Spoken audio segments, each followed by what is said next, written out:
We good in frame? Yeah. Am I taller than you again? Probably, dude. I'm a hunchback, dude. My freaking. Oh yeah. I need some tips today. I need some tips.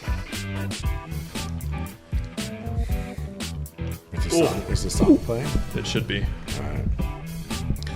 All right, you ready? Yeah, let's do it. Welcome back, everybody, to another episode of King of the Court. We are the #1 pickleball podcast in the entire world. Yes, you heard it here first.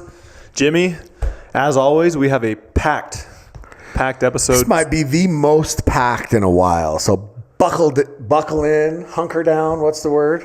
Grab some popcorn. Get some popcorn with some jalapenos. Do you like jalapenos with your popcorn? Never. I've never heard of that in my life. Are you kidding me? Is that like strawberries and sour cream? I worked at a movie theater. Don't ask me for how many days, but I worked at a movie theater, and a lot of people want jalapenos with their popcorn. Are you sure they didn't want the jalapenos with the nachos? That as well, yes. I've never heard of that with popcorn. Feels Canadian.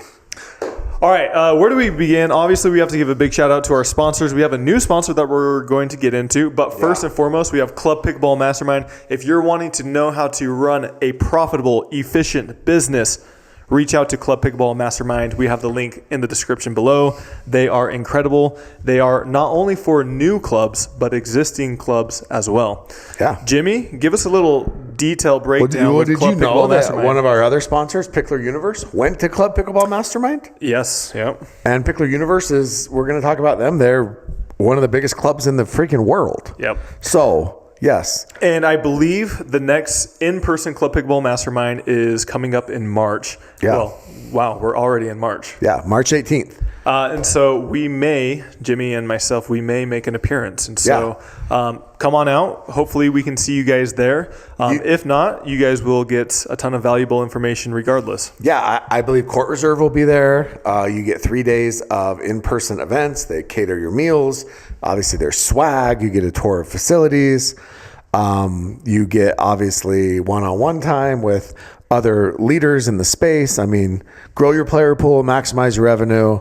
I mean, marketing, all the things. They teach you how to do everything. Yep. I mean, that's the best part about it, right? Yeah. So if we go there, we will be talking with you guys who attend that and get some real testimonials on the program. I heard Court Reserve. Maybe I shouldn't say this. Maybe I'll get fired. I heard that they got like $50 million in VC money. So I believe you already said that. So you're okay. So if you're they're going to be there. Yep. So guess what? Like, they're clearly doing something right. Yep. Thank you for the support. Go check them out, Club Pickleball Mastermind, and use code KOTC. Click the link in the description below. PICKLR Universe. We introduced them as a sponsor last time, and the reception was incredible. They are building the most beautiful pickleball facility, 95,000 square feet. Yeah. And this is designed for pickleball. Yeah. It's designated for pickleball. They're building it with you in mind. Jimmy, tell us about their facility. Yeah, look, they have, I believe they're going to have a mezzanine level. They're going to have suites. I think they have 4 suites. Everybody should make a trip. It's right next to DFW. It's within minutes from DFW. And so you can literally fly in there, play for 1, 2, or 3 days, whatever it might be, and get some great food, incredible pickleball. This is where MLP will be at. Yeah. And so it's a great venue to go check out. Yeah, look, it's a destination. This isn't just like you need to plan a trip around this. It's worth it. This is a destination. You could either go hit Dinks and Cabo with Deckel Bar and catch the flu or something, or you can go to what? Or you can go to PICKLR Universe. Why do you have to single Deckel out? Well, that's the first person that came. Okay, with Colin Johns. Okay. How fun is that? Or it's like watching paint dry. Or you can go to PICKLR Universe, and one of the premier facilities. You can eat good food. You can be in this insane location, and you can play pickleball with some of the best people in the world. Yeah. So check it out. Thank you for the support. Use our code if you're purchasing anything with them, KOTC. Also, Jimmy, tell us about our new sponsor. We have a new sponsor for the KOTC show. It is a local sponsor. Yeah, so look, all good things must come to an end. And we have decided that we wanted to branch out. We have a new outdoor equipment sponsor. Look, we wanted to branch out, and we have officially signed on with Dominator. So Dominator, they use the Dominator nets at PPA tournaments. Yep. Not all of them, but the I believe it's the slams And all MLPs. and MLPs. Yep. So they make nets, and then in addition to that, they have incredible basketball hoops. Yes. And then lighting for Yes. your pickleball courts or basketball courts or just whatever it might be. They have a new product called the Alta light. Yeah. And it is so popular that it's sold out. It's coming back into stock in 2 weeks or so. Literally portable overhead light. It turns like this. And they're inexpensive. I think they're $299. Yep. Something like And that. you can use our code KOTC for a little bit of a discount. Yeah, and use code KOTC. Look, they do everything, and everything they do, kind of their thing is aluminum, so it's not rust. It's not going to rust. Yep. It's all high quality stuff, but it's affordable. And yeah, I mean, look, this is your backyard superstore. All things outdoor. We toured their warehouse, which they just moved into. Yeah. Beautiful warehouse. I think it's over 100,000 Do you have square lights feet. on your court? I don't, but I should get some. Sounds like it's time. Yeah. I know a guy. Yeah. We will get into them later on in the show and also in future episodes. Yes. But DominatorHoop.com? Yes. Yep. Use code KOTC. It works on all products, not only pickleball, but basketball as well, and all lighting and accessory equipment. So thank you for the support. We are excited and we'll to talk be about with you that guys. because they have a lifetime warranty, Yep. which is pretty insane. All right. KITCHPickleball.com for clothing and KOTC26 for MLP events. And all right. KOTC 764321 for PPA events, depending on the day and if it works. That was sarcastic. Well, All right. Parker. Jimmy, real quick, before we get into the nitty-gritty MLP drama that occurred this past Tyler, I got a weekend. pinched nerve in my neck. Can we talk about this? You want a cortisone shot? No, but if you guys see me today like doing this is the only way that it doesn't hurt. Okay, so I'm going to be moving a lot. It might make you feel uncomfortable. This might be one you want to watch on Spotify. But it hurts. It's shooting down my arm. Okay. My thumb is numb. Literally numb. You got some issues, man. And I went to the doctor, talked to the doctor. He said this is one of those things. You got to kind of let it run its course. He said to man up. He gave me some steroids. I've been taking them for over a week. You got to do cortisone. Well, he said they can't do cortisone unless they can pinpoint exactly where it is. Get a massage. They can't. Well, listen. Dry needling. I need to try something. So whatever people have suggestions, send it because this is miserable. I can't drive.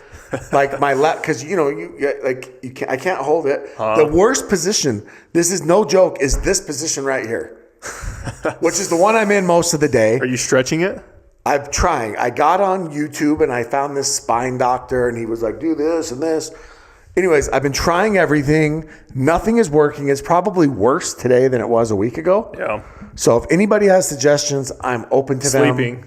How are you sleeping? Side sleeper, back sleeper? So I'm not sleeping well at all. I probably slept 10 hours in a week. The only way that I can sleep without being manageable is my right side, because it's on my left, with my arm dead. This is dead ass serious, above my head like this, or like it has to be up. Otherwise, the pain is too much to sleep. They gave me muscle relaxers. Mm-hmm. They haven't done a single thing. I have this stuff called plaster. It's a Chinese voodoo stuff. And whenever I get bruises, cramps, or anything like that, it seems to help. So I'll have to. Do you cramp a lot? I used to. I feel once a like I've month? been pretty good recently. Oh. Yeah. The best thing for me at the gym, no joke, go to the pull-up bar and just do dead man hangs. Well, listen, if I could lift my hands above my head, I probably would. You got to fight through it and just get in that position. There's not fight. Like, I wish I could fight through it. I drove to Vegas. We had a big event. I drove. It's 5.5, 6 hour drive. That was the worst. Like literally, you know I call it the crap shit handle. Yeah. I was holding it because that was the only way I could get a stretch. Trying to drive like this all the way down the freeway. Okay. It was insane. So anyways, if you have suggestions, let me know. If you see me fidgeting today, I am not on meth. I did not go to Daytona.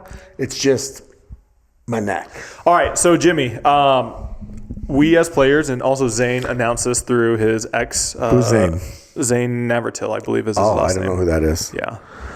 Oh, the guy that voted for himself to win an award? That guy. Okay. Yes, very important. And a major award. Look at me. That UPA has now implemented some new structures on how they fine and also kind of review line calls. Did you see that? Yes. What are your thoughts on that? So give us a brief description of it. I mean, I just glanced over the email, but basically, yeah, what you can do is you can essentially appeal if you think something was egregious. Mm-hmm. And I think this is more so referring to line calls. Yeah. If you think it was egregious, and then what will happen is they will go back and review it. And if it will not change the outcome of the match. No. But if it was egregious, then the player will get fined. However, I believe it's like $250 first offense and then goes up from there. So However, I think you have to pay to challenge. Yep. It's similar to the paddle challenge. Yeah. So if you want to challenge as a player, you have to pay to have to challenge. So my question is, what is considered egregious? All right. I would say like... I don't know, Tyler, honestly. Like, I don't know. Because there's a lot of good players and honest players that honestly, truthfully miss calls. Yeah. And if they go back and if it's deemed to be in, but they called it out, would that be overturned? Yeah. I mean, I think that, first of all, the video evidence will be interesting. Because what if it gets overturned in the match? Can you go back and be like, hey, that got overturned. They hooked me. Fine them? Mm-hmm. Because you already know it got overturned? I mean... I doubt it because... I mean, look, let's just call it what it is. It's the Al-Hooney rule. Okay. And when these get clipped by guys like Koopy Nation down the line, these players are going to see it. I'm shocked when I played against them, that ball did not get passed around on social media at all. Yeah.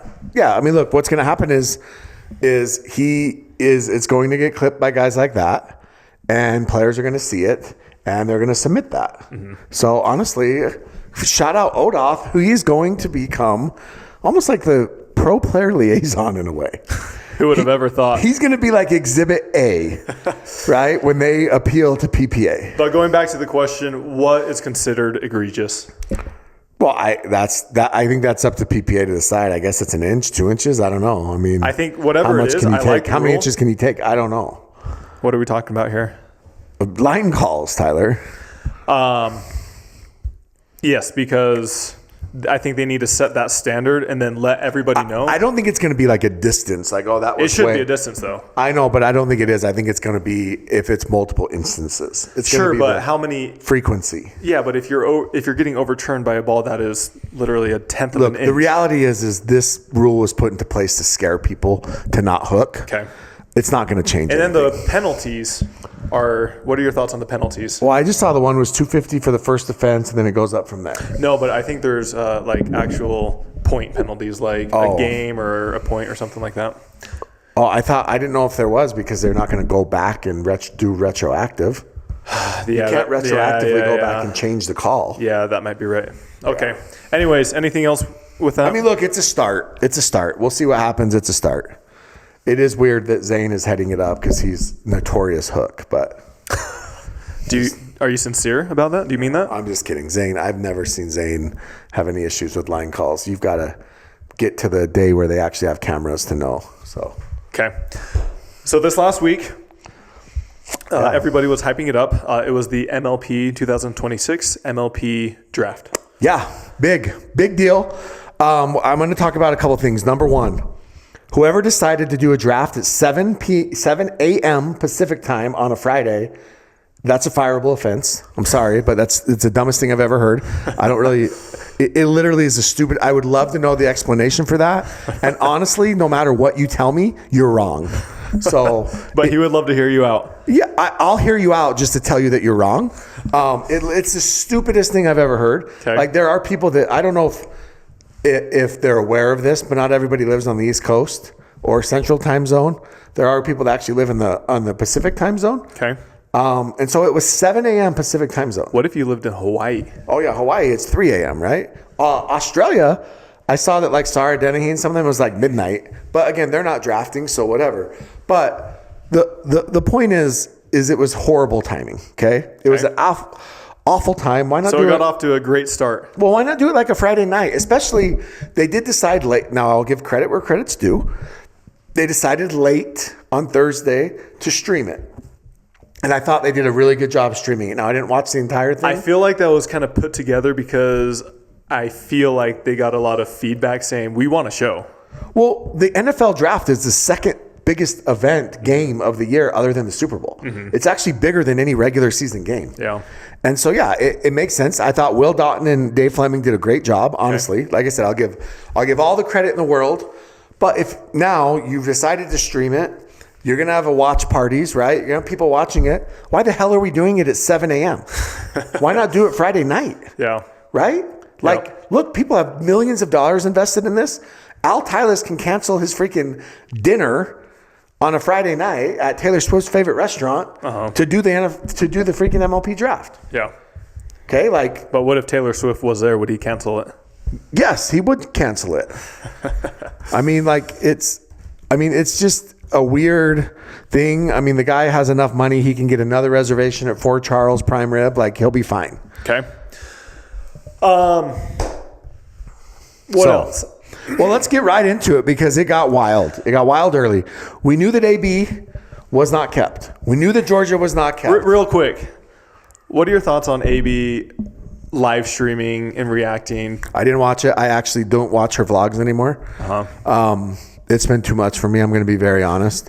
1, she went on the dink again. 2, she went on Pickleballers again.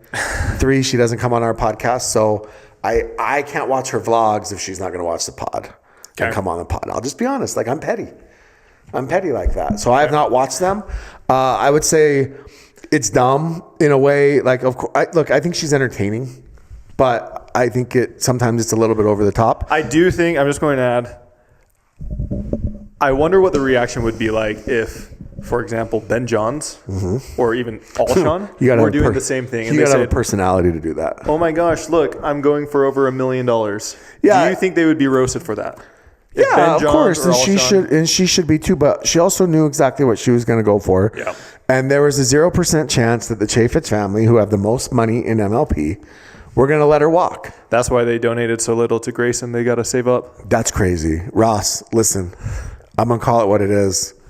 Go anonymous. Next time you do a GoFundMe, go anonymous. Okay? You can't spend $1.25 million on AB and then $50 on Grayson. Granted, Grayson did get an engagement ring right after, so maybe you made the right move. I don't know. But anyways, with that being said, yeah, look, the Chaffetz family, they knew they weren't going to let it go. Okay. I give them credit for it. Okay. And they spent $1.23 million on Anna Bright. Now, Gary V, he dropped Megan. I think that their game plan was if we drop Megan and Mari, we take a run at AB in Georgia. Worst case, we can rebuy Megan. Real quick, so I should know a lot more about these rules than I do. Probably.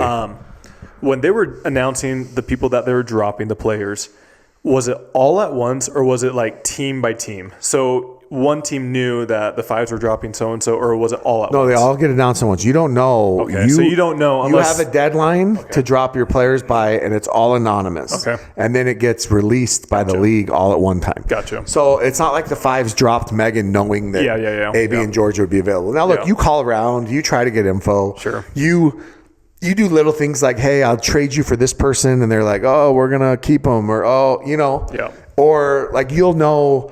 I'll just give you an example, which again might get me in trouble. But the five shopped Mari pretty hard. Mm-hmm. So you knew with him shopping her pretty hard that there was a good chance they weren't going to keep her. Mm-hmm. Right? If they're shopping Mari pretty hard, then chances are that she's not, in their future plans. So now you're like, okay, we can use deductive reasoning that there's a good chance Mari is going to be dropped. So look, the list comes out. AB's on that list. They're going to go after AB. Now, here's where it gets interesting. Had Hayden or Gabe been dropped, would they have gone for the same amount of money? You don't know. You have to look at the teams because the only team that really... You would think no. The only team that has that kind of money... Maybe Ben. Well, the only team that has that kind of money that needed a guy was Brooklyn. Yeah. Which by the time this comes out, you guys will hear about a trade. But the only team that really needed a guy was Brooklyn that had that kind of money. So maybe it made more sense to drop a guy in that instance. Mm-hmm. I don't know, because again, like I said, you just don't know. You don't know. Yeah. And so anyways, it starts and everybody knew that the fives were going to get involved. Okay. I think it was pretty obvious. I mean, Gary V, it's not Harwood. It's Gary V's money. Gary V's got a lot of money. Mm-hmm. I mean, he got involved early and often, and they went hard after AB, and they drove that price up. Yeah. And at $1.2 million, they finally tapped out. Yep. And the Shock paid it, and they're good to pay it, and they're happy. And look, for a little bit of clarity, what were the bids going up by? So it was a 45-minute bid process for one player. Jeez. So you can do, it's increments of like 10,000 or 5,000, but essentially it seemed like, and I would love for Ross to answer this, but it seemed like you can put an auto bid on. Mm-hmm. And so the second the other team bids, mm-hmm. yours just increases. Oh. Here's the problem. The draft software resets to it was supposed to reset to 30 seconds every time there's a new bid, but it was resetting to a minute. And so it took forever. So that's probably something that should be fixed. But anyways, it gets up to 1.25 million, 1.23 million. The fives tap out, but you knew the fives were going to spend. And I think as soon as that happened, and as soon as you saw the fives went well over $1 million for AB, mm-hmm. I think Dallas had to know that Georgia was gone. Mm-hmm. Because if they're willing to spend that on AB, they're going to spend that on Georgia.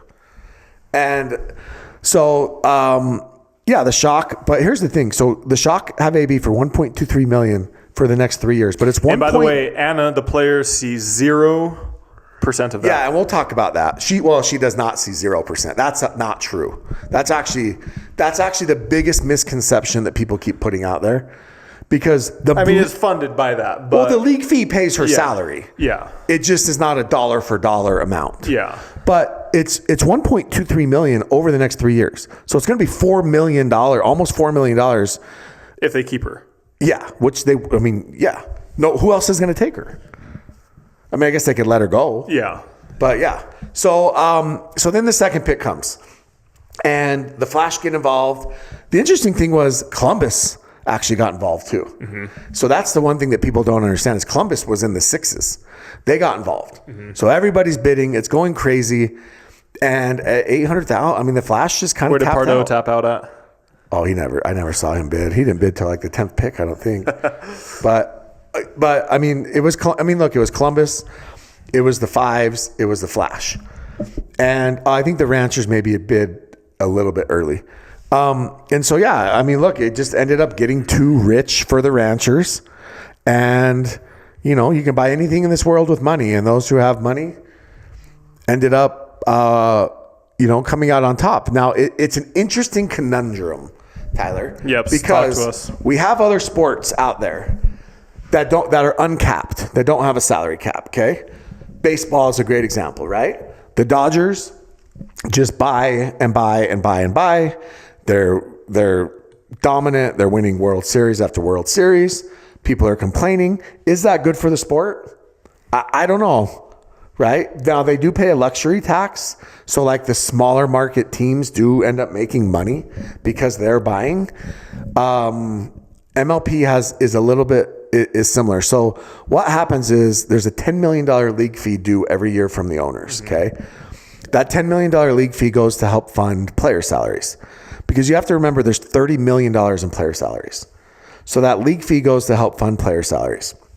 That's why I say that does the $1.2 million go directly to Anna Bright's pocket? No, but Anna Bright probably makes $500,000 a year. Mm-hmm. So she's doing okay. And so what happens is they take the first $5 million and they split it up amongst how many teams there are. So there's 23 teams. Everybody cuts that. Everybody pays that amount, 220 whatever thousand, okay? Then what they do is they have the draft. And whatever money is spent on the draft, that's what each team pays. Mm-hmm. And then whatever's left, which $5 million or less basically, is split amongst the remaining teams. And you owe that for your league fee. So for example, 1.25 million comes off of that 5 million. 800,000 comes off of that 5 million. Okay. So 40% of that additional 5 million, right, was just paid by 2 teams. Yep. So now the remaining teams are on the hook for 3 million, right? But again, once you start adding in all the other player costs and roster costs, I don't know the total, but I think they exceeded or had to be really close to that, right? Yeah. Yeah. So that's kind of how it works. I think we probably exceeded that because, I mean, look, the Mad Drops are at 825, right? Flasher at 441. Yeah. Sliders are at 562. So we're going to exceed that, I'm sure. I mean, the Shocker, what's the Shock's total roster cost now? It's got to be high. Well, yeah, I mean, it's right there, 1.5. Yeah. Yeah. So that's kind of how the money works and how the breakdown is. Okay. And I mean, I think it's interesting because I do want to talk a little bit about Georgia because obviously Georgia didn't want to leave. Unfortunately, Georgia's also paid a lot of money. I still think it's super lame that players have a limited amount of time if they're not like rookies or something like that. Like, I think the 5 should be able to keep Annalee for as long as they want. Well, then you get zero parity in your league. There's new talent that always comes in. There is, but I mean, I think look, this is where the problem comes in with MLP. And this is what we've talked about a million times is that the teams are not paying the player salaries, right? The league is paying the player salaries. Correct. Yep. And that's where the disconnect comes in. Yep. So if the teams were paying these, right? So if the Atlanta Bouncers wanted to, we'll just look at the Bouncers because they're at the top, right? Yeah, 130 roster cost. That's the roster cost. Yep. But let's look at the players themselves, okay? Jaume probably makes 150,000. I'm just guessing, 200,000 a year. Jay, we know, got a huge deal. Yep. Jay's probably a $500,000. But he did not extend. He didn't, but he's still at $500,000 this year. Kaylin Christian's probably 100 to 150. Yeah. Daria Donald and Donald Young is probably a pretty good contract, I would guess. Yeah. So let's just say that they could be $750,000, $800,000. Yeah. If the Bouncers are willing to pay that, then they can control those players for as long as they want, right? But the Bouncers aren't willing to pay that. Was that an actual proposal, or you? No, I'm just saying. I'm just saying that they wouldn't be. There's not a team out there other than maybe the Shock. Yeah. But even the Shock, okay, go look at Gabe, Hayden, Caton. I mean, the Shock are they're at a $3 million roster. If you took away the league fees, they would maybe do that. It's still way more than the league fee, though. It's still going to exceed the league fee by 3x. Okay. And people are already struggling to pay the league fee. Hell, the Chefs didn't even pay it. That's why they don't exist. Yeah. I mean, teams are already struggling. I mean, I heard that Phoenix lost an owner because he wasn't willing to pay the league fee. So, like, things like that are, I mean, so if you were to negotiate with players yourselves, say you're the Bouncers, right? I'm just using them as an example. And you're like, hey, Jay, so this is the other problem is when UPA and PPA, or MLP and PPA are two separate. They're ran as one, but they're two separate things. If you go to Jay and you say, hey, Jay, we will pay you. It's a true free agency, right? True free agency. You go to Jay DeVilliers and you say, hey, we will pay you. There's 6 MLP events, possibly the playoffs. We will pay you $25,000 an event. Yeah, yeah. Right? And Jay says, yeah, that's great. Okay, well, we want to do that for 4 years. Right? We'll do that for 4 years. At that point, you're going to be 36 years old, probably on the tail end of your career, but we will guarantee that money for 4 years. Jay says, great, yeah, I want to play with the Bouncers. I'd love to sign with the Bouncers. If they ever get to that point, then, then you can sign players for as long as you want. You can sign them for as much as you want. Now, the deal with that is you have to have a salary cap. Because if you're uncapped, then St. Louis goes out, or the Fives go out, just like they have right now, and they're like, "Hey, AL, we'll give you $1 million. Hey, Anna Bright, we'll give you $1 million. Hey, I agree with that fully. The only argument I would say to that is the Shock and the Fives have undoubtedly had the best teams the past few years. Yeah. And they have not won the end of the year tournament. That is true, but it's not like the Flash don't have money, and it's not like the Flash. I mean, look, the Indiana Pacers won an NBA championship. Like, it could happen. Yes. Right? Like, so that's all I would say. And with the format of pickleball, games to 11, I mean, things can happen. It's not likely, but they can happen. But there's got to be some. Yes, I agree. There's got to be, and there's always going to be in every league. There's small market and big market teams, right? Like the Oakland A's are always going to be a small market team. Yeah. The Dodgers are a big market team, and baseball is kind of okay with that, right? Yep. That's how baseball gets revenue. But I think the way the league's doing it right now for a startup, it makes the most sense. Okay. Other than I would cap the rosters. Okay. I would cap it, right? Because I would say, look, you can bid this amount, but we're capping it at $1 million. Okay. Because then that creates some parity. And then these teams, okay, like just for the Slice are like, okay, look, we're capping it at 700,000, whatever the number is. The Slice will be like, okay, look, we want to compete this year, right? And we know that these guys can't, right? Like we have Zane and Hunter for $92,500. Yep. That gives us, we'll say it's 600,000, just an arbitrary number. That gives us $500,000 to spend on our next 4 players, right? Where the Shock are like, okay, we have Kate, Gabe, and Hayden at 300,000. That means we only have 200,000 or 300,000 to spend on AB. Okay. That gives a team like the Slice a chance to go out and get better players. Okay. And I think because the league is paying these players salaries, it has to be more even across the board. If the teams are paying the players salaries, then the teams can spend whatever they want. That's just my thought. Make sense? All right. So let's just run through this draft really quick. Real quick, I have a few things to Okay. kind of get off my chest, which normally I keep to myself, but Okay. I want to get your thoughts. We've talked about this multiple times. I've talked about this multiple times, but I feel like I'm always saying, what is MLP? What do we want it to be? Yeah, everyone's sick of it. But I feel like that has yet to be answered. And so what I'm getting with this is, as a player that was drafted late into the draft, I talked to quite a few people, spectators, fans, everything like that.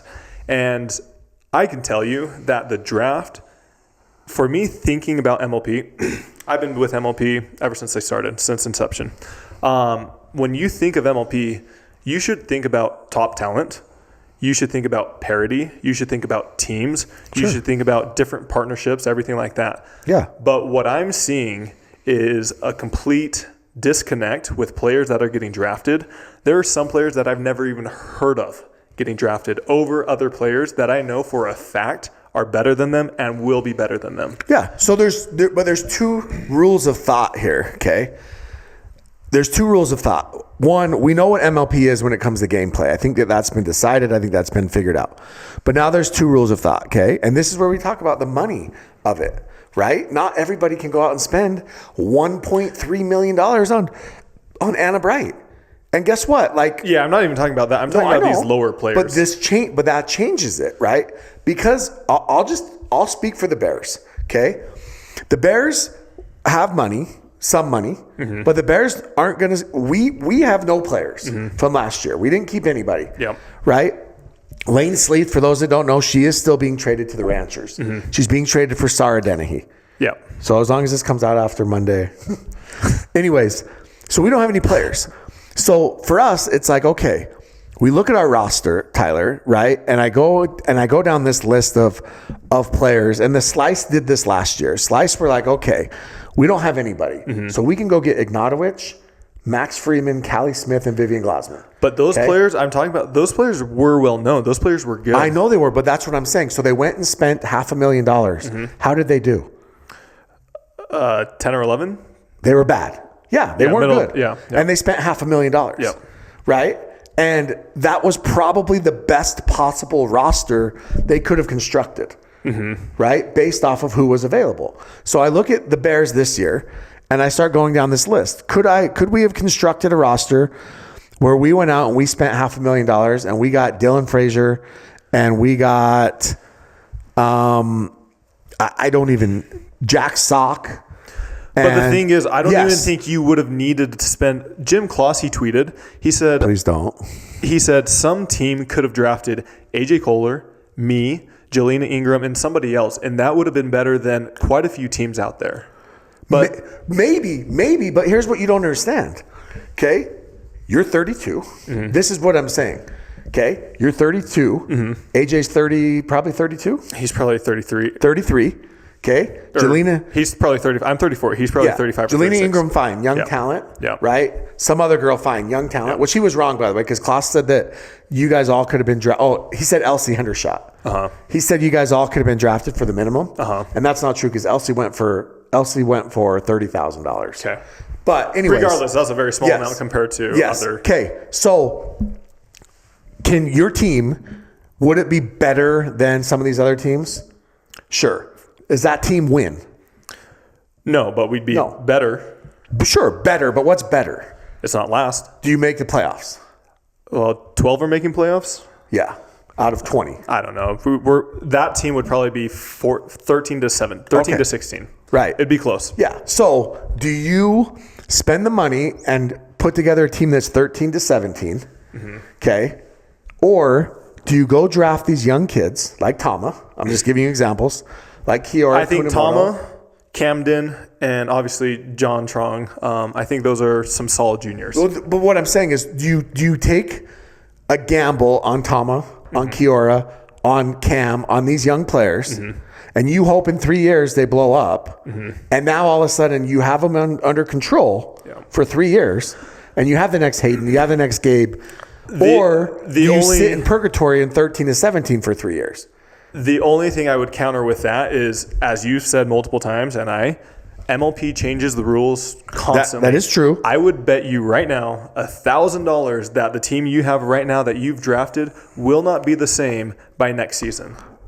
Well, it won't be the same, I'm sure, because I'm sure it's going to... I bet more than... You mean because the rules will change or because we trade them? Because you guys will trade, you'll drop. Well, yeah, that's the whole point of it. Well, that's what I'm saying is you have to build your team. All these teams are trying to draft these people, and then they're going to trade them away within 1 year. And so if you're planning on trading some player away, I guarantee you that Rafa Hewitt, AJ Kohler, these other players that did not get picked up, they would do better for 1 to 2 years. That's how every sport works, right? Not every sport is drafting these no-namers. For example, Miami, I've never heard of that guy before. No, I agree. But Johnny Goldberg also drafted Rachel Verbacher when nobody had heard of her. Right? Now, he missed on someone else, I won't say, but he drafted Rachel when nobody had heard of her. And so, yeah, I agree with you. But I look at it like this, right? So Lane Sleeth has 1 year left on her deal. Mm-hmm. Right? 1 year. We couldn't have kept her after this year. So we traded her for... She resigned.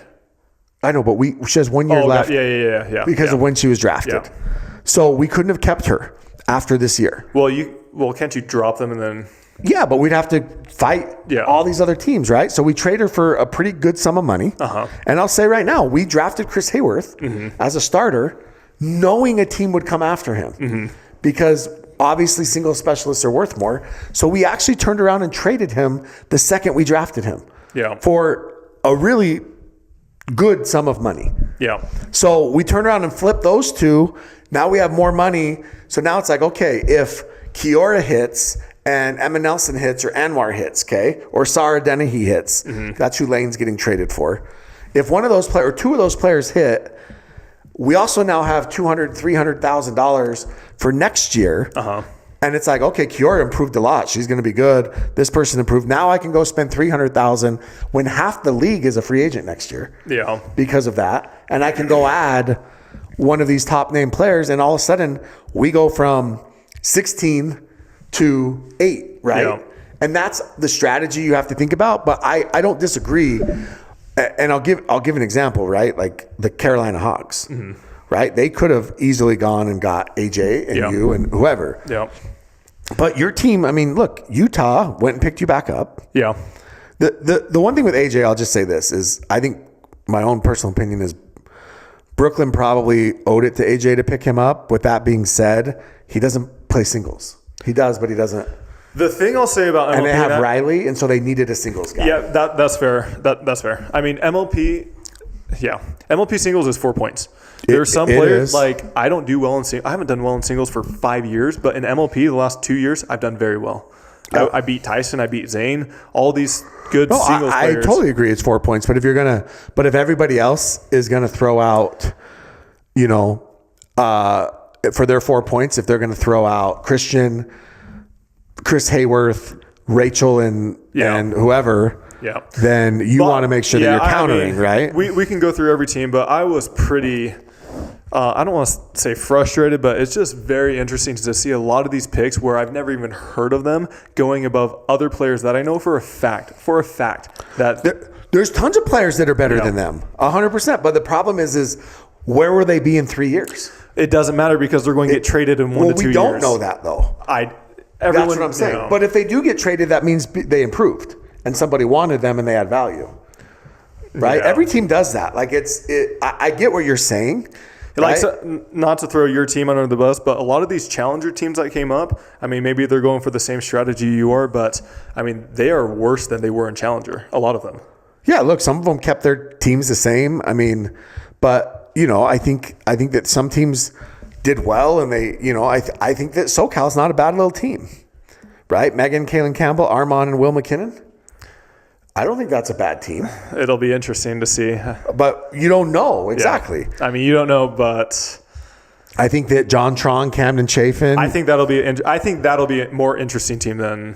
It'll be interesting to see how they do, right? I mean, look, and that is a team to me that. Going off of what you said, that's building for the future. But there's some of these other players that they're older, they're just a little bit newer on the scene. Yeah, for sure. I mean, look, and there's, we've talked. I mean, look, the Nico Acevedo, right? I don't know who that is either. So I looked up the results. His results. Yeah, not great. Yeah, I don't know if he's training with Johnny. He went as their number one, right? Their number one guy. He did. Well, they have Yuta and then him. Yeah.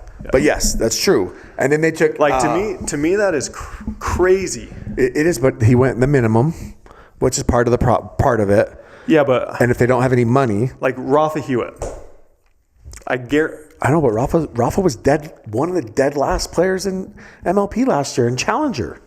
So do you take Rafa at 30-something years old? When he was dead last, or do you take a gamble on this kid? His recent results in PPA have been pretty decent. But you've said it, the PPA and MLP are different. They are, but he's also had good results in MLP too. In years 3 years ago, you're right, he did. I've had him on my team. I love Rafa. Yeah. I've had him on my team twice in the last 3 years, and his results haven't been good. Yeah. And so, but AJ was good last year. Yeah. For Brooklyn. I thought AJ played great. I think AJ deserved a spot on a team. Now, AJ doesn't fit. He doesn't want to be on our team. He doesn't fit with all these young kids. Yeah. But I thought he did deserve a spot. The problem is he doesn't play singles, and I think a lot of people went for that. But like you look at Miami, right? They took Este Wittershoven, okay? Yeah, I don't know who that is. Yeah. Well, yeah, but I'm going to tell you why. Este just won women's, and I think got silver and mixed at a challenger event. Mm-hmm. So like the last challenger event in Houston. Mm-hmm. So Este is top of mind, right? Yeah. And it's recency bias. You know that. Like Aiko Yoshitomi, that she played with Sarah Dennehy over in Asia. Yeah. And they did well. And so like it's the recency bias. All right, so enough of that ranting. Let's go through all the teams really quickly. And if there's something that stands out, we can talk about it briefly. Yeah. But, I mean, there's so many teams, we will not be able to get into every single one of them.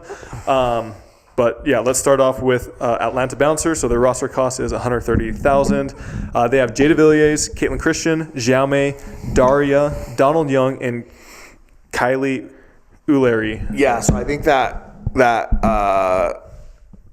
Kylie Uleri is new. I think recently signed. Okay. So the Bouncers actually have a rule. I don't know if you know this, but they can't sign anyone under 21.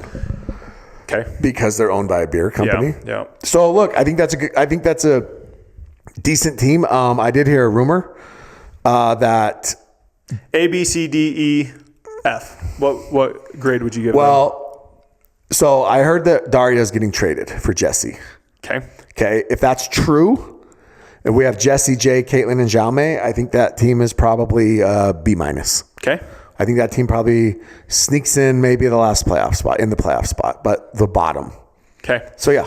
Bay Area Breakers, their total roster cost $91,000. They have Pablo Tellez, Maya Bowie, Len Yang, Ella Ye, Jeannie Arokina, and Luke Pham. Yeah, I actually think Len Yang's a solid player. You just played him. I think he's a good player. Now look, he's a starter on this team. Is that a little bit of a reach? When you have Pablo, who's kind of a veteran, right? Maybe. It'll be interesting because I don't think Maya Bowie had great results with Miami and has had great results in PPA. Also, Jeannie is their 5 and 6. Technically, but... Do you think she'll play in the I mean, lineup? I played Jeannie over LAA. Jeannie just made it semis. Okay. Right? So if it's Pablo, Maya, Len, and Jeannie... They're fine. Like I think they're bottom though. They're probably bottom third. I'd probably say what grade? Probably like a C-. Okay, I forgot to give my own grades. So bouncers, I would agree with you. B-, you said? Yeah. Yeah, B-. What'd you say for Bay Area? Probably C-, and that's because look, they didn't have a lot of money to spend. I actually know what their budget was. I would say D+ for Breakers. That's fine. All right, Brooklyn Pickleball Team. Yeah. Their roster cost $600,000. They have Rachel, Rohrabacher, Jackie, Riley Newman, Hannah Blatt, Dylan Frazier, and Matt Barlow. So a couple things I know about this, just to give you some. This is coming out Tuesday? Should be. All right. Well, Dylan got traded for Christian, is what I was told. Yeah. So if Dylan and Christian get traded for each other, that's the rumor. That means that team is Christian, Riley, Jackie, and Rachel. Mm-hmm. That's one of the teams I think that could rival the top teams. Okay. Now, their singles, Matt Barlow, I believe, is going to the Ranchers. And they got Chris Hayworth.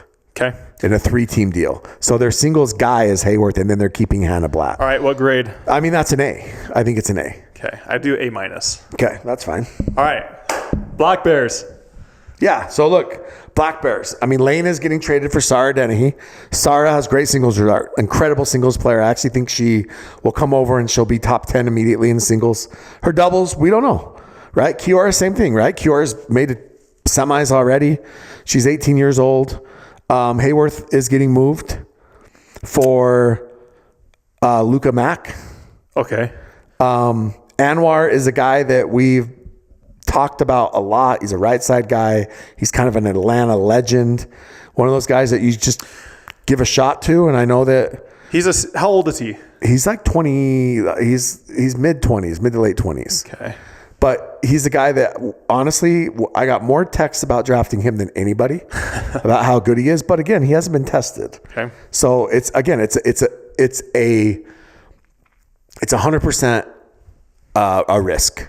Okay. Mikey Lloyd, we know who he is, right? You know what you're going to get from Michael. We had him on our team. And then Emma Nelson's like 15 years old. Same thing, right? How good is Emma Nelson going to be in 3 years? Okay. She has good results. She just played with Max Freeman, and she looked really good. They went up 8-0 on Ben and AL and then lost 22 straight. But where does she live? I think she lives in Omaha. I think Matt Barlow actually is her coach. Yeah. What grade do you give your own team if you can? So look, if you want me to grade my team based off of compared to other teams, we're probably like a C. Okay. If you want to grade my team based off of the targets that we had set and who we ended up getting, we're a freaking A-. Okay. Because there was one other person we went after that we didn't get. Okay. Carolina Hogs. Yeah, it's an F.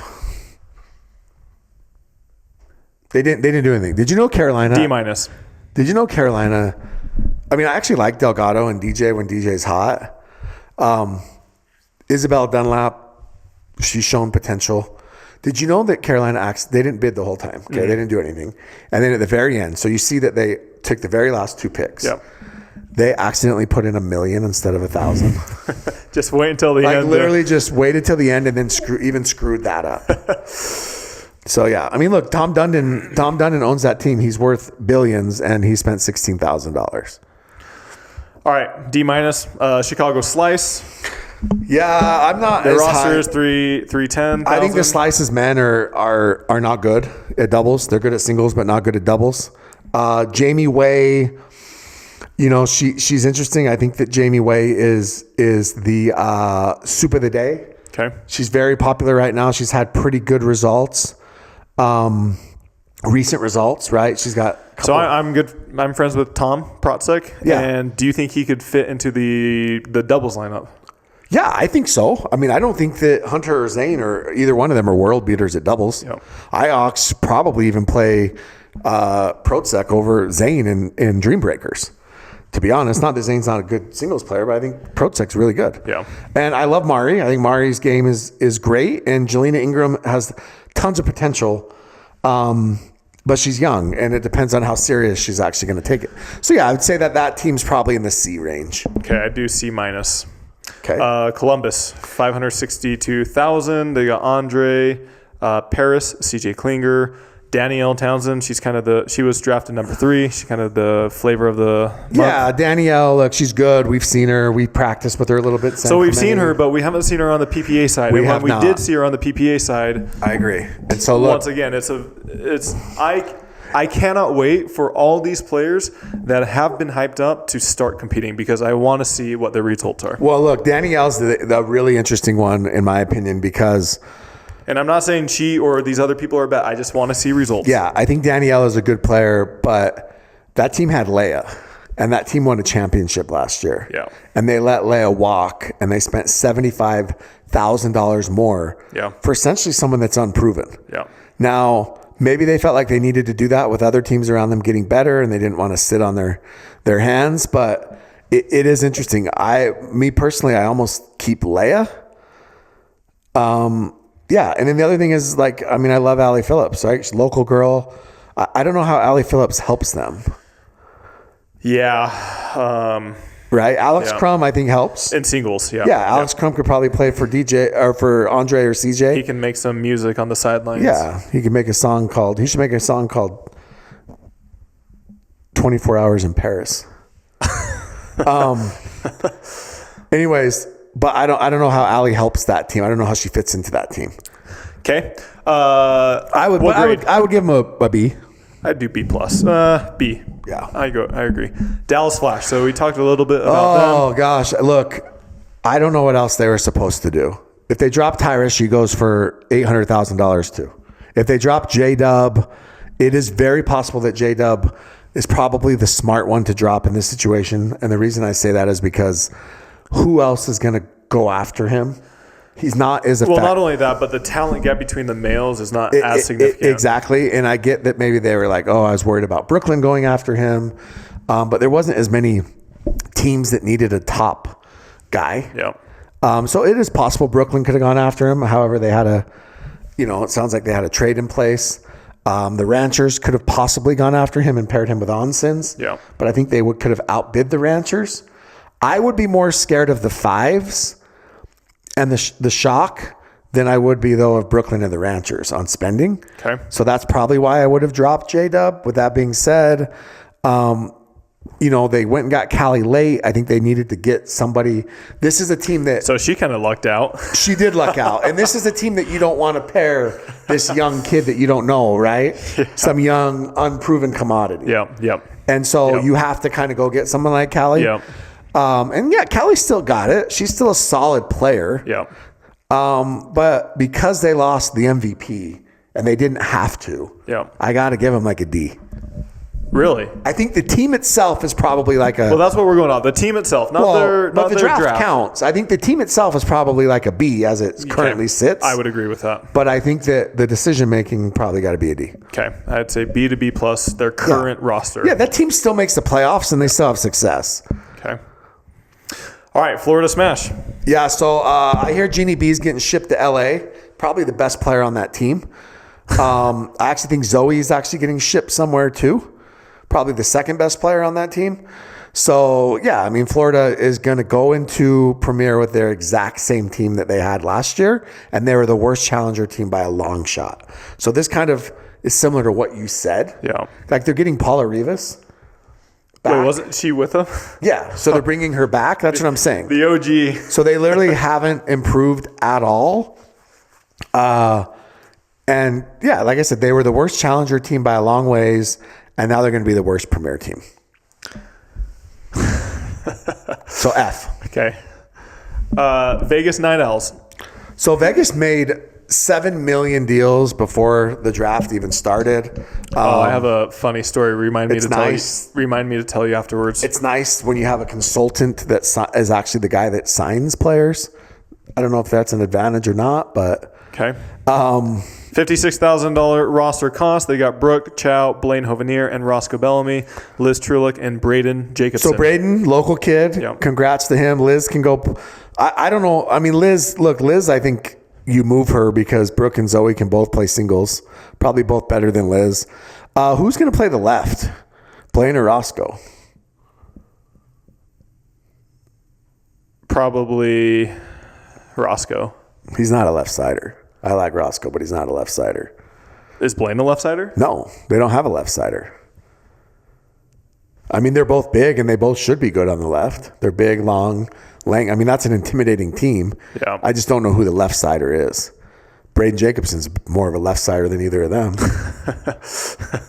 He is. What grade do you give him? I actually think that, considering they came up from Challenger, I actually think that team's decent. I'd probably give them like a B-.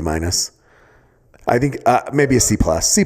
I was going C-. I mean, I think they're going to end up in the 12 to 14 range. But if they got hot and snuck into the playoffs, it wouldn't shock me.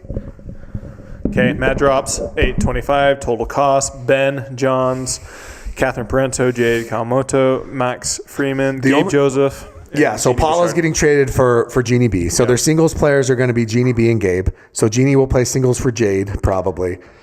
Gabe. But once again, that's an interesting one because as we've talked about, the Kawamotos, they don't play singles in tournaments yet. In Dream Breakers, they have an incredible record. But I agree. However, one thing to point out is they are going against other teams' number 4s.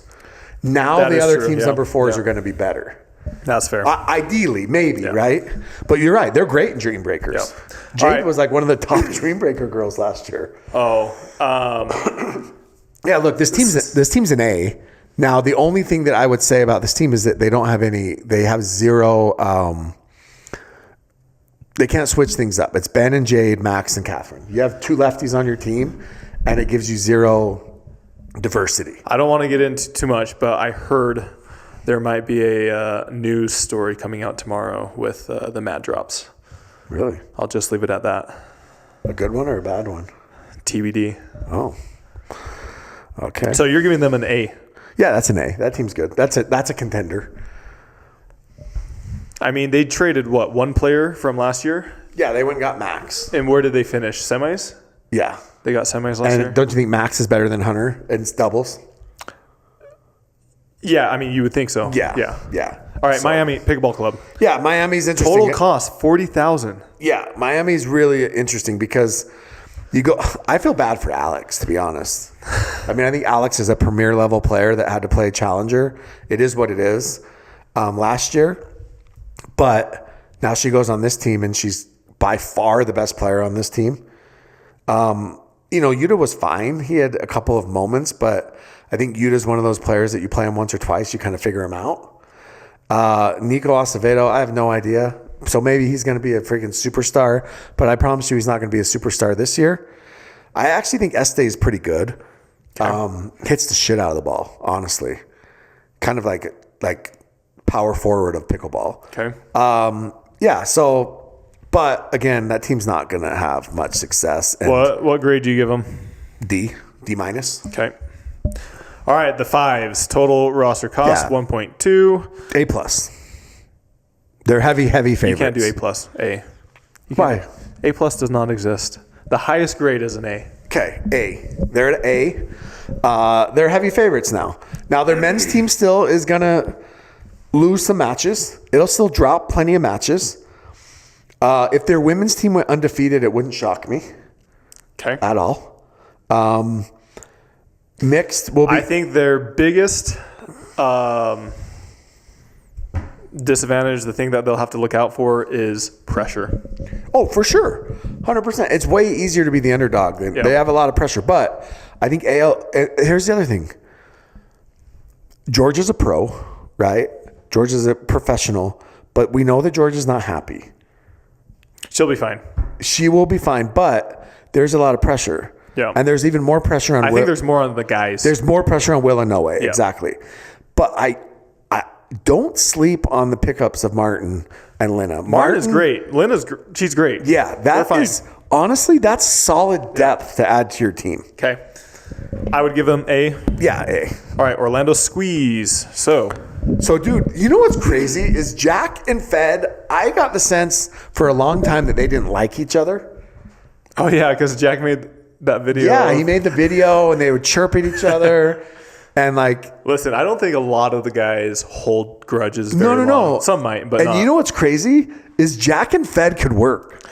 Well, yeah, Jack will be playing left side, and then Fed will just right. And Fed's been working hard on the right. Yeah.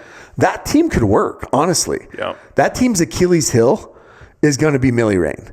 And the reason I say that is, and Lacey too, is the two of them, sometimes they look like the best players in the world. They look great. Top 10. Which two? Lacey and Millie. Like, not together, but separate. But if you're going off of MLP, I don't think either of them had a banger of a year. No, I agree. But what I'm saying is sometimes I'll watch Millie for a game or a game and a half, and I'm like, holy, Millie's insane. Yeah. And then other times I'll watch and I'll be like, what is happening? Yeah. And so they'll go, has those two go. But the Jack and Fed thing, I like it. Also, poor Yates. He's not playing singles over either of those two.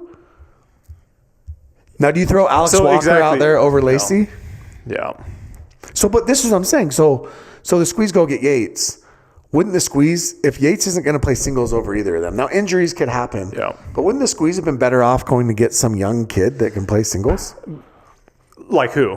Well, I don't know. I mean, you could. Like JLG. Well, no one's going to play singles over Fed or no, Jack. I know. That's what I'm saying. So you go get some young kid that can develop. I don't know. But they're not going to develop. I mean, you said this last time. Most of these they got to develop on PPA, not an MLP. Yeah, but they're better off playing PPA challengers throughout the summer or something like that. That's true. You're probably right.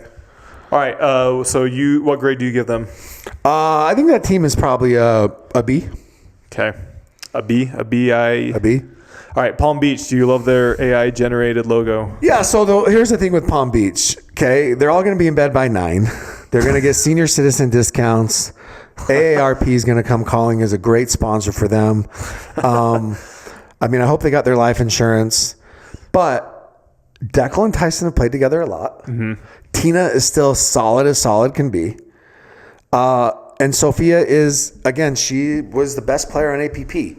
So you get the best female on APP to come over. You assume she's going to be good. Yeah. We don't know that, but we assume. That's a decent team. I mean, it's a playoff team. I'd give them a B. And Tammy and Grayson, I think Grayson's a great pick, to be honest, especially with Tyson's injury. Okay. Now, Grayson has to get healthy. Yeah. I almost throw Grayson on the IR and go grab someone else. And then you get to keep Grayson. Kind of like what LA did with Thomas Wilson. Yeah. But then he wouldn't be able to play, right? No. But the other thing is Tammy has played with Tina. They played together for a long time. Yeah. So what grade do you give them? I actually think Tammy's getting traded, though. I think Zoe is going to Palm Beach. From Owls? From Zoe Whale from Florida. Gotcha. Tammy's going to Florida. What grade would you give them? B-. Okay. Phoenix Flame. So they offloaded everybody. They went young. Yeah. They went John Trong, Cam Chafin, Judith Castillo, Wyatt Stone, Alexis Scholl. Yeah, so they're... Which, by the way, of course, my name got messed up, and it said that I was going there, and of course I wasn't. And so I got a few text messages saying, congrats. Yeah. I'm like, what's going on? Yeah, but it was Cam Chafin instead. Yeah. Yeah, look, this is a team that is doing kind of similar to what I said the Bears were doing, and I think they hit a home run with John Trong and Cam Chafin. Yeah. I think they hit a grand slam, to be honest. Now they're going to pair Daria Walzak and Judith with them. I think Judith is really good. Daria's ranked like 20th in the APP. So I don't know how good. If you're not having like insane success at APP, I can't imagine you're going to have great success. I actually think she'd be better in mixed doubles than women's. Yeah. Grade? I think based off of what they were trying to do, the team itself is a C, but based off of what they're trying to do, they're probably a B plus. I bet they feel like they knocked their draft out of the park. For this year, I would say C plus. Yeah, but I think that they did exactly what they were hoping to do. SoCal Hard Eights. Yeah, again, same thing, right? SoCal. Look, I think Phoenix, SoCal, and the Bears all had the same freaking draft board. SoCal taking Megan Dazan as she just kind of kept falling is really smart. I think Kaylin Campbell is good. I think of all the young kids, she's the most established. Okay. So I think that's a really solid team. Armand and Will have gotten tons and tons of hype. Now let's see if they can live up to it. You know, Will did not have great success. Jim Kloss blamed Will for him and Riley's lack of success, of course. But it'll be interesting. And then Rafa Leonard's a great singles player. Mm-hmm. Naomi's interesting. So Naomi was a tennis player, I believe, at UCSD at San Diego, maybe at Santa Barbara. I think San Diego. She plays in Arizona. I actually had a couple dads of pro players tell me to take a look at her, how good she is. Mm-hmm. I think she has a long ways to go, but she's another one where it's just like a complete shot in the dark. Yeah. Total project. What grade would you give them? I would say that team is probably C minus. I would go D. St. Louis Shock. Okay, so the Shock are the other team that's going to get an A. Hayden, great. Gabe's great. Kate obviously is very solid. AB, I mean, the spend, they can afford it. It's insane. Adding JLG, who's one of the top singles players, is great. I'm curious if you play JLG over Hayden or Gabe in singles. Yeah, it's a possibility for sure. And then the Elsie pick is interesting because not that I don't think Elsie is a great player, and I don't think Elsie's going to be very, very good, but once she's 12, and the last thing you want is her to get corrupted by those yahoos. Number two, when is she going to play? Number three, like, where does she help you? Mm-hmm. And if she does develop, she's going to develop, she'll be 15 in 3 years. Yep. Like what? I guess I don't know what the play is. Is it going to be Elsie and AB? Or, is AB mentoring her? I don't know. Because we do know AB and Elsie are playing Sacramento together. Yep. So I'm just curious what the play is for them. I think Elsie would have been better off on a team like the Bears, like SoCal, something like that, where they're probably going to play all 6 of their players. So what? So A. A. I would also concur. Yeah. Ranchers, Texas Ranchers. Yeah, so Ranchers, look, nobody made more moves than the Ranchers did. Sounds like Christian is moving, so it's going to be Dylan, Eric Onsens, Leia, and Lane Sleeth. Okay. That's a really good team. Honestly, I feel like they've constructed a pretty solid team out of next to nothing. Uh-huh. They're young. I think Leia is a steady presence on that team. Hopefully. She's a great singles player.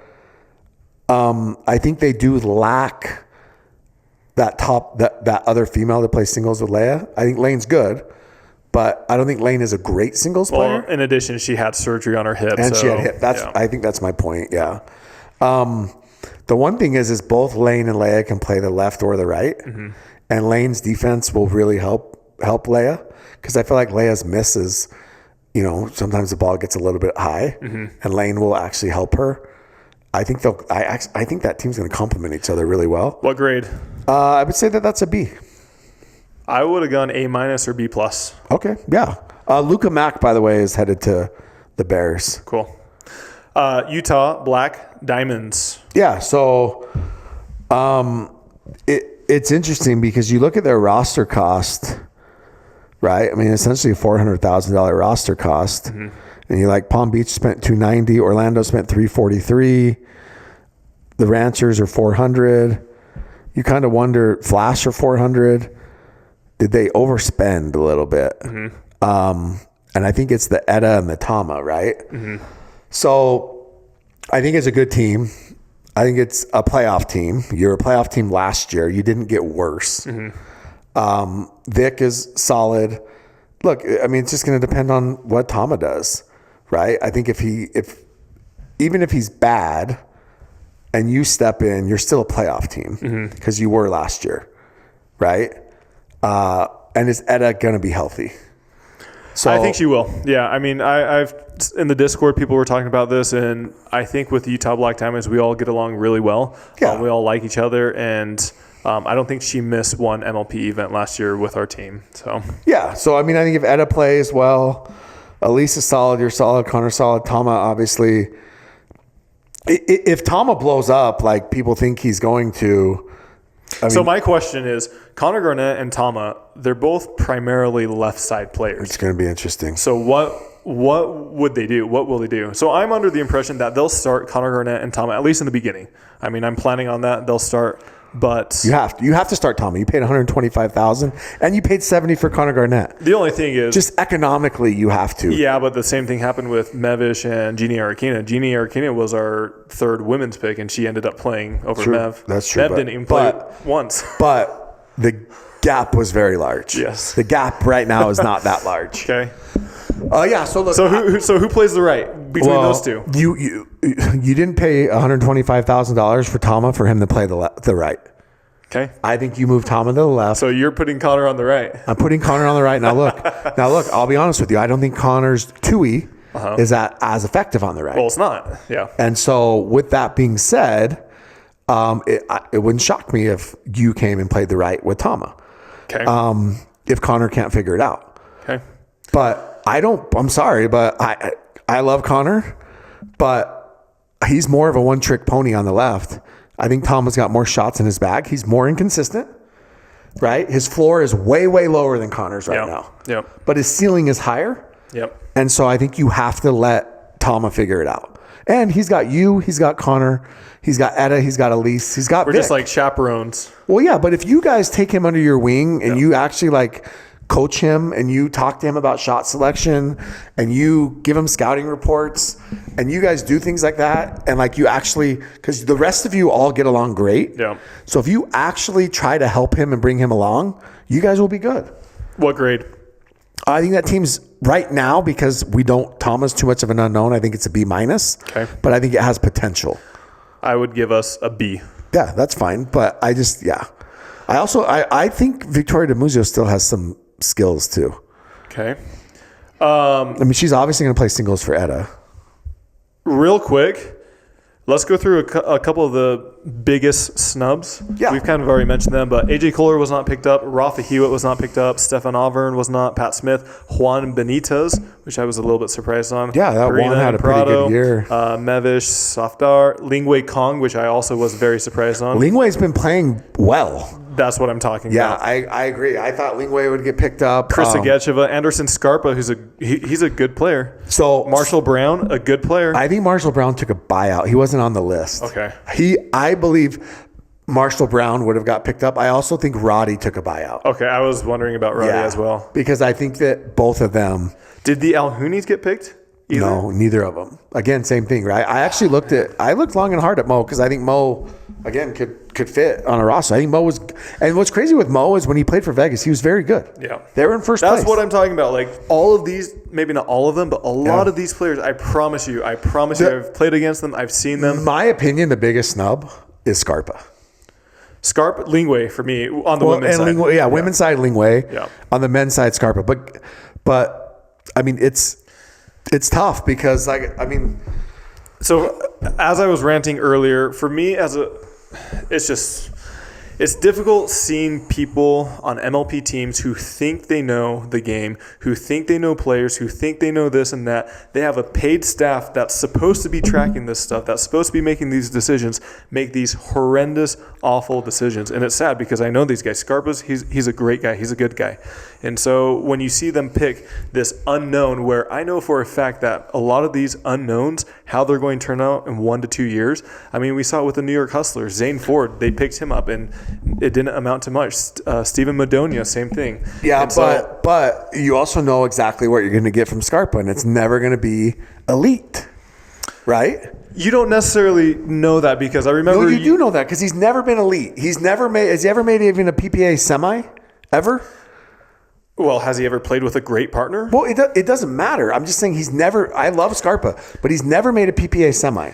Okay, Scarpa is who he is. He's a solid player. Mm-hmm. I don't have any issue with him. I think he's a solid player. So the question is do I take Scarpa, who I know exactly what I'm going to get, or do I take a gamble and hope that I hit? Which is exactly what happened with Tama. There's a lot of teams that are trying to catch lightning in a bottle. They are, absolutely. They have to. I remember vividly one time we were having a similar conversation, and you were talking about football, and you were saying, who's to say that a quarterback in their 36 or when they're 36 years old or 40 years old or whatever it might be, might all of a sudden get better? They might catch lightning in a bottle or something like that. They might make massive improvements. It's possible. It's rare, though. It's very, very rare. It's very rare to catch these lightning in a bottle that all these teams are drafting I agree, but there's a better chance that Tama becomes elite than Anderson Scarpa right now. Yes, that is 100%. But I'm talking about... There's a better chance that Cam Chafin, that John Trong, that okay, but what about this Nico guy? Is there a better chance that Nico guy... But that's one... He's an outlier. Like, you're coming up with one name. John Lucien Goings. He has 2 singles titles, something that Scarpa's never done. Yeah, but he's doubles. But for doubles. Okay, but he's 17 years old. Scarpa's 30-something. But for doubles, you would say... I would take John Lucien Goings because I know what I'm going to get from Scarpa. I know exactly who Scarpa is. I think Scarpa's a good player, but I know who he is. So I'm going to go get John Lucien Goings at 17 years old, and I'm going to hope that by the time the kid's 20, he improves. And he already has 2 singles titles. That's what everybody's hoping for. I've been around that's how it works. far too long, and I've seen the story play out numerous times, and it's just never... Well, you're not always going to hit. If you hit on every single one of them, right? But, again, the league has created this because you can't go out and buy AB and Georgia and the elite players unless you're one of these top 4 teams. And so your only chance is to hit on one of these young kids. Anderson Scarpa and Tyler.loong, and I'm just giving examples. That's fine. And Krista Getcheva and Lingwei. Let's go Lingwei. Do not get me any closer to a title, right? No. Against AB, Hayden, Gabe, and whoever. No. However, if I go get Tama and Camden and Kiora and whoever, I'm not referring to those juniors. I know. Nico Acevedo, which I don't know him at all, so you're right on that. That one's crazy to me. But I'm just saying they don't get... I have a better, chance, I guess, on those 2 are young enough that it's 100% it's a gamble, right? Then the other bone I have to pick, which I've talked to a couple players about this, but commentating. Yeah. The way that some players are portrayed is either insanely positive or very negative. Yeah. And it's frustrating because... So this guy, by the way, Nico Acevedo, he played tennis at FAU. Great. I know a lot of tennis players that. No, I know. I'm just saying that, I didn't even know. I thought, I couldn't have told you if he was 12 or if he was 30. Yeah. But it looks like he's 26. Right in the middle. Right in the middle. Yeah. He had an okay career at FAU. Yeah. I don't know. Put Scarpa in for him. Yeah, I mean, these guys, I'm not saying they should stop playing or whatever. Go play challengers. Go start playing PPAs. Get a win in the main draw. Yeah, but I'm not joking. Some of these players have not even had wins in main draws. I know. I agree. But I look at Nico Acevedo. Okay, I'll just give you an example. Okay, he's 26 years old. Looks like he just started playing pickleball, right? So I'm sure Johnny Goldberg saw him, saw all this potential in him. He's a tennis player, and Johnny Goldberg's like, okay, yeah. I take a swing with him, or I go get Scarpa. Yeah, but for the first year, I can almost guarantee you all these guys that they're trying to hit home runs with, they're not going to do anything in the first year. It's going to be year 2 and 3. None of them. Yeah, of course. But the thing is, in year 2 and 3, they're going to have to trade them. They're going to drop them. They're going to do something. The team is not going to remain the same. They're not going to drop them. But I thought you just said if somebody's good, they'll get traded eventually. They could if you need the money. That's the other thing. It's a money play too, though. Yeah. Right? It's a money play. But going back to my commentators, I think commentating is difficult, but commentators, they need to realize that what they say and what they don't say affects players draft spots, players results, everything like that. Of course, but media always has had that effect on everything, in every sport. The media the media has had that effect. I mean, look at Mel Kiper in the NFL draft, right? Like Mel Kiper starts hyping you up and it's like, or I'll give you a great example, college football. Okay. A high school player gets one offer and he goes and posts it, and that offer's from a good school. All of a sudden, all the other offers come because they see one school offered, and so now they all wonder what the other school saw in him. Yeah. And so they start offering. But yes, commentators have. I mean, look, Adam Stone was hyping up Tama, right? He was hyping up some other guys, and that's his job as a commentator. But it does affect things for sure. And these GMs listen, and these teams listen, and I would be shocked. I would really be shocked at how many of these teams have somebody on them that sit down and watch film and can be like, hey, this guy looks good. This is where he needs work, because pickleball is still in its infancy. And if you look at my MLP results from the last 2 or 3 years, it's a better result than almost many of these number one picks. I understand. Or the number one player on the team.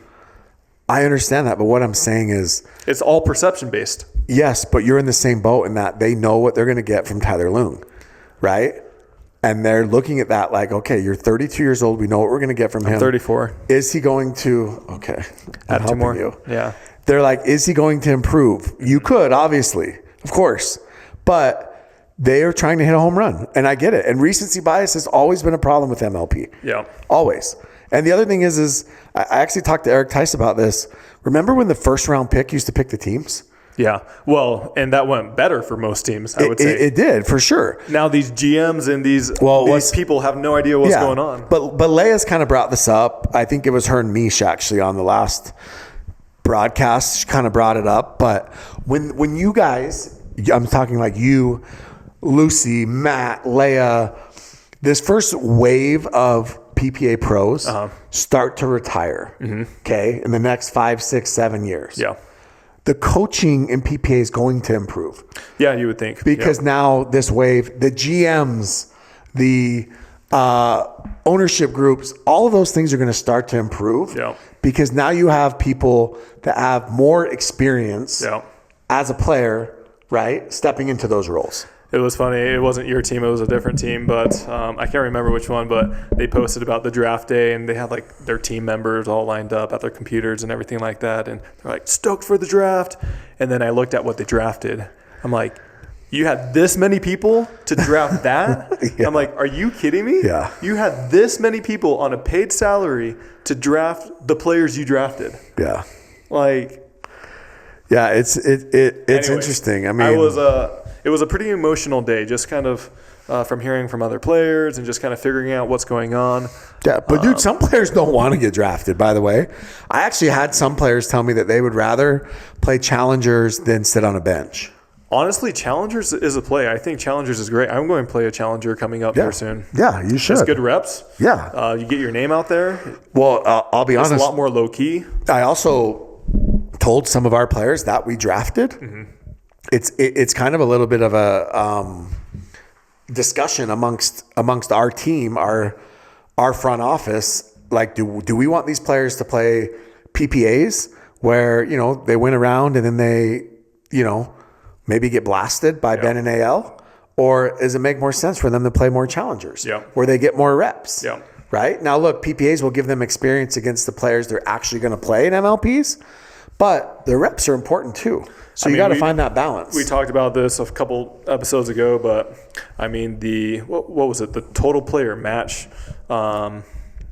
Is that right? The total player match count that some of these other players have is just insane. The amount of them is just so much larger than others, and the only way you can get up to that is by doing these challengers. Yep, I think. exactly. All right, so that was a very long episode. We need to get into questions, but first and foremost, Jimmy, Vulcan is a sponsor of the show and Stack Athletics. Vulcan makes the V Pro Flight, which is the ball, the official ball of pickleball. And yes. Jimmy, tell us a little bit more about it. Yeah, so look, the Vulcan V Pro Fly, obviously it's got this great color. It is the official ball of Duper. In addition to the ball, they have incredible products. They just came out with a new backpack, which is actually incredible. It looks sleek, but it's also massive on the inside. And I had a backpack. My my traditional Vulcan V Pro bag, and I was able to put it inside of the new bag and use that and carry it on with me at the airport. So we sent a backpack out to somebody who's very prominent in the pickleball space and in the pickleball product space. Nobody has tested more products than this person, and first words were that instantly became his everyday bag. It's very sleek. Yeah, so it's sleek. It is durable. It looks good. It's big. I actually maybe wish it were like 5% smaller. Yeah, I mean, it's a big bag. Yeah, it's a big bag. Yeah. You can carry a lot of stuff. You can carry your laptop, everything. Yeah, but it's like backpack. It could be your everyday bag. The other thing is we had this big event over the weekend. Tyler and I were in Vegas. Nick Kyrgios came out. You got to play points with and against Nick. It was, you put on a freaking show, obviously. He's an entertainer. He's a showman. You also had some great shots. Lane Sleeth. We had a ton of people come out, and the reviews on the new Vulcan paddle were off the charts. Literally unsolicited. Everybody that came up to us loved it. So they have the elongated, the hybrid, and the wide body. Check them out. March 11th, they drop. So they will, I'm telling you right now, it's a very limited run, so they will sell out. So you can actually buy them exclusively at Picklers for the first week of release. But after that, I would get one right away. Full foam, Gen 4. Some dude asked Nick an engineering question. Yeah, that was hilarious. He handled it well, right? Yeah. So. All right, you ready for preguntas? Yeah, that means questions in Spanish. En español, castellano. All right. Somebody said, do the players get money when they win a medal? If so, how much? So that fully depends on the contract you're in. If you're on a prize money contract, then yes, you do get prize money. If you're on a guaranteed contract, that you will most likely not get the money because you're guaranteed a certain amount per year. Yes, great. How do super subs like AJ Kohler and Anderson Scarpa get missed in the draft? So we talked about them quite a bit. Yeah, I mean, again, it really the rule changes for PPA actually probably hurt AJ and Scarpa with where you can sub players now. Because now everybody wants. So, for example, Florida Smash. Yeah. You would still take Case and Campbell over AJ or Anderson? No, I wouldn't. But I'm just saying that the rules where you can now sub for Dream Breakers probably hurt them because everybody wanted singles guys. Mm-hmm. Guys that played singles as opposed to a super sub like AJ, right? Now, if you couldn't sub, like in years past, I think Brooklyn takes AJ over Hayworth because AJ is a solid player. He's a solid sub. Yeah. But now Riley doesn't have to play singles. Yeah. And so it actually hurts those guys, unfortunately. Scarpa, same thing. I mean, Scarpa would be a solid guy on any. He's a decent singles player. No, and he's not. And you said it, by the way. For 4 points, anything can happen. Yep. But mathematically, it probably makes more. You would probably still want Chris Hayworth out there than Anderson Scarpa. Yeah. I mean, I think Hayworth is the top. He has the benchmark. Yeah. But let's see. How is the dating scene on the tour? It is wild. It's a lot. I think there's a lot of tour players dating each other, hanging out with each other, frolicking. I saw that. You love Gabe's hickey on his neck. I heard Gabe had some hickeys. Is that true? I didn't see it, but you brought it up last time. I mean, good for Gabe. Yeah. I love Gabe. Gabe is, truthfully, I don't think people realize Gabe's one of the best dudes on tour. Gabe is super chill. Yeah. He's never too high, never too low. No. Even when he says the F word, he says it very friendly. Do specific MLP team valuations go up if they win the league or draft better players? I mean, maybe. You can probably argue it a little bit, but I don't think that. I think the team valuations are going to rise based off of the league's valuation. What is the best MLP event for spectators? Dallas. Honestly, Dallas. PICKLR Universe. Dallas. Outside of that, New York. Yeah, if you can go Central Park. Yeah, Central Park is great. I'm excited for Diz this year too. Disneyland World. Are you playing in that one? I don't think so. Disney World will be fun. But Dallas last year was the one that was off the charts. PICKLR Universe was the one head and shoulders above all the others. People said it was the best of all time. I'm excited for Chicago. I think Chicago will be fun just because PPA hasn't really been there. Yeah. Somebody said thoughts on Camden Chafin and Tama Shimabukuro. Jimmy glazes them every time. I think they're great players. I think they're good. They have a long ways to go. And it's the same thing I say about all the juniors. They're all skilled, but they also are massively confident. And that's a good thing and a bad thing. And what I mean by that is they feel like they can hit every single shot at any time and it'll work. And sometimes it does, sometimes it doesn't. But I'll tell you right now, I'll just give you an example. And this isn't of one of them. Nick Kyrgios here's a great example. Nick Kyrgios hit some, we played a little exhibition. He hit some insane shots, incredible shots. And he tried to test Tyler's hands on a shot. And I promise you that against anybody else, any normal player, that ball freaking probably bags them. It probably is a winner.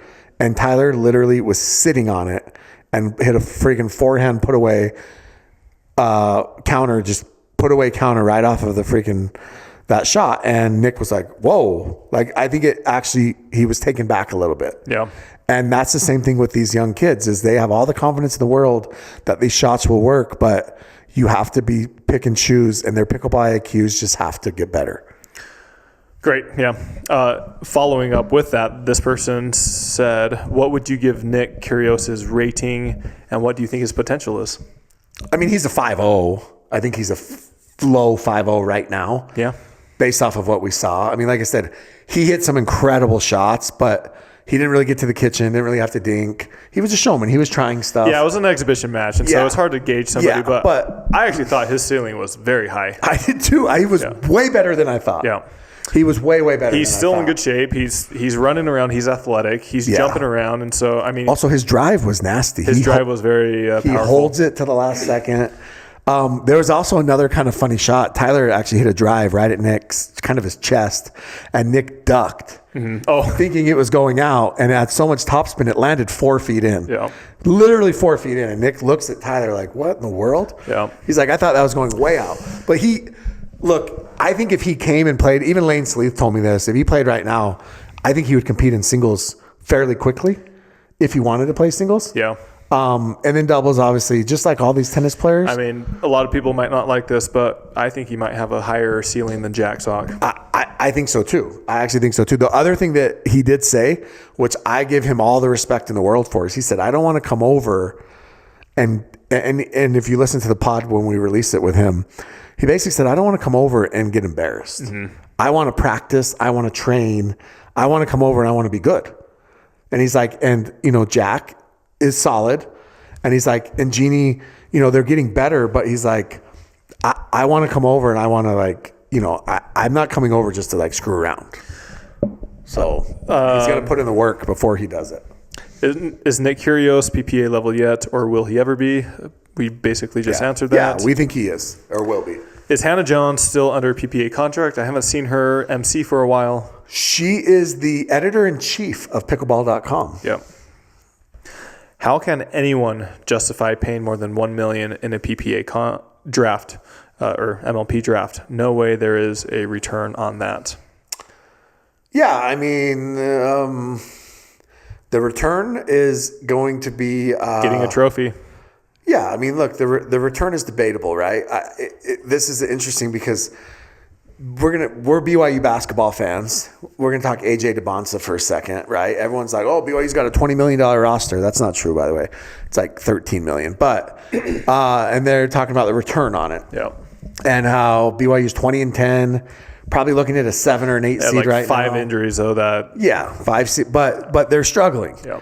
And there's been a lot of trash talk about the return on it, the ROI. However, BYU has been on ESPN or Fox Sports or ABC every single game this year. Mm-hmm. AJ DeBonsa is getting talked about as the number one pick. He's going to play in the NBA for 15 years as the number one pick, and BYU is going to be tied to him forever. Every show, every broadcaster, is BYU. So my point is the brand exposure has been worth every penny. And the shock, the ROI on that, one, if they don't win a championship, it's probably a little bit of a failure.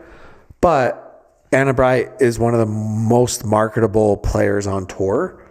And so if they do it right, is $1 million a lot? Yes. But I think the ROI is debatable on if they can. I think they could probably get it back. Okay. What happened with the Flash not getting Georgia back? We talked about that earlier on. Somebody said, how much was P. Todd's fine for the Asia mishap? 50, I think. The rumor is 50,000. Yeah. Somebody said, Tyler, did you reach out to young Will McKinnon? Riley was a bad fit for him, in my opinion. Did you? I actually have talked to him. We might do 1 or 2 tournaments in the future. Did he find a new partner? For which one? Well, just the ones he had with Riley. Yeah, so I think he's playing with Brandon French in Red Rock. Oh, okay. I don't know who else he has. Yeah. Who do you have in Newport? Raphael Leonard. Oh, are you playing mixed? Marcella Hones. Oh, a little Selly? Exactly. Sella. I love Sella.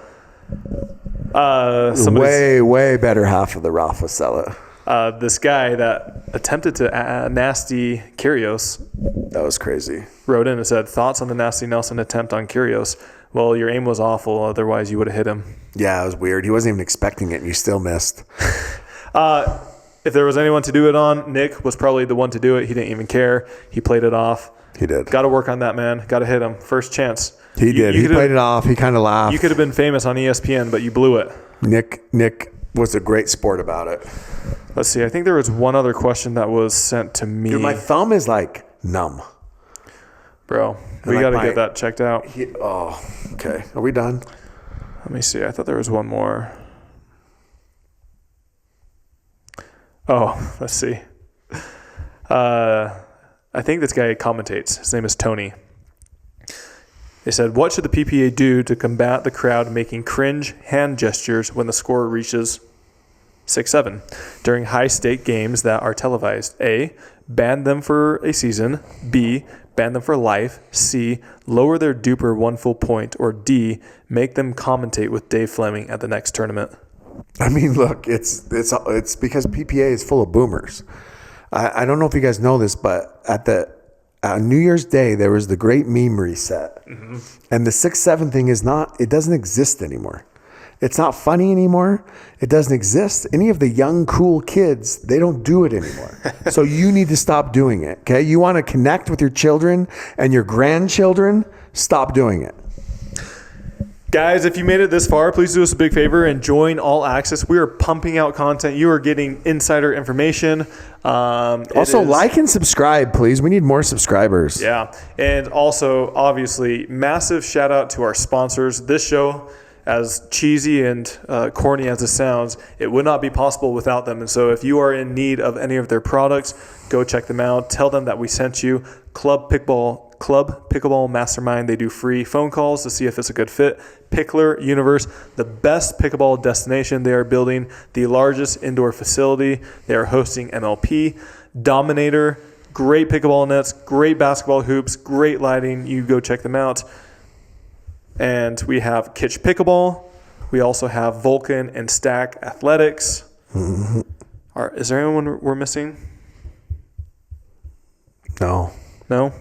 Okay. That's all. If you guys have made it this far, please do us a big favor. As Jimmy said, hit that like and subscribe button. It helps us grow and keep these videos coming. And as I mentioned 30 seconds ago, if you'd like to support us even more and get even more content, join the All Access page.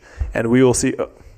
We have Newport this week. We didn't even touch on that. No, it's okay. You guys watch Newport. We'll talk about it. All right. We'll see you guys next time.